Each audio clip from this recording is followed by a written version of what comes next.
আসসালামু আলাইকুম গাইস, কেমন আছেন আপনারা? হঠাৎ করে ঘুরতে ঘুরতে উত্তর গণভবনের সামনে চলে আসলাম।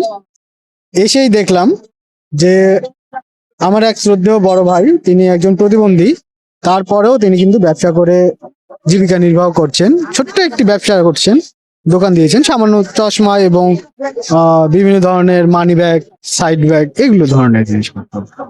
তো হঠাৎ করেই তার সাথে দেখা হয়ে গেল, তো দেখলাম যে হ্যাঁ, উনি বসে আছেন এবং উনি প্রতিনিয়তই বসেন, যার কারণে আমি ওনার সাথেও কথা বলতে চাচ্ছি। আমার সেই বড় ভাইটি হচ্ছে এই যে ইনি। আসসালামু আলাইকুম ভাই। ওয়ালাইকুম সালাম। অনিক ভাই, কেমন আছেন আপনি? আলহামদুলিল্লাহ ভাই, আপনি ভালো আছেন? হ্যাঁ ভাইয়া, আমি অনেক অনেক ভালো আছি আলহামদুলিল্লাহ। তো ভাই, আপনার দোকানে তো দেখতেছি অনেক কিছু।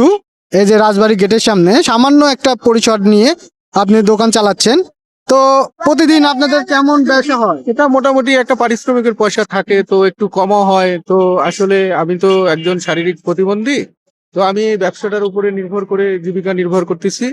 তো এভাবে মনে হয় আল্লাহ যদি চালায় আলহামদুলিল্লাহ।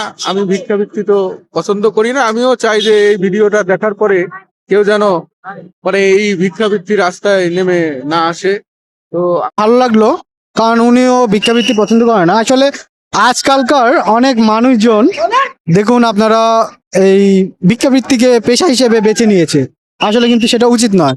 উনি কিন্তু একজন প্রতিবন্ধী মানুষ, তারপরেও উনি কিন্তু ছোট্ট পরিসরে, এতে দেখুন, ছোট্ট একটি পরিসরে সামান্য কিছু মানি ব্যাগ, এগুলো নিয়েই উনি একদম শুরু করেছেন। আবার ওনার পরিবার এবং জীবনযাপন শুধুমাত্র একটু সামান্যতম উপার্জনের মাধ্যমেই সাধারণভাবে জীবনযাপন করতেছেন।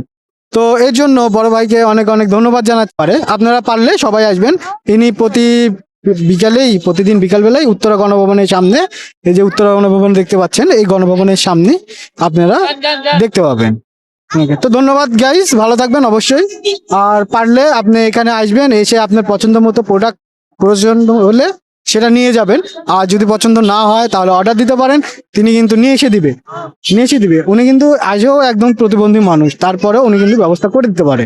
হ্যাঁ, তো ধন্যবাদ সবাইকে, দোয়া করবেন ওনার জন্য, এটাই আমার কথা। ভালো থাকবেন সবাই।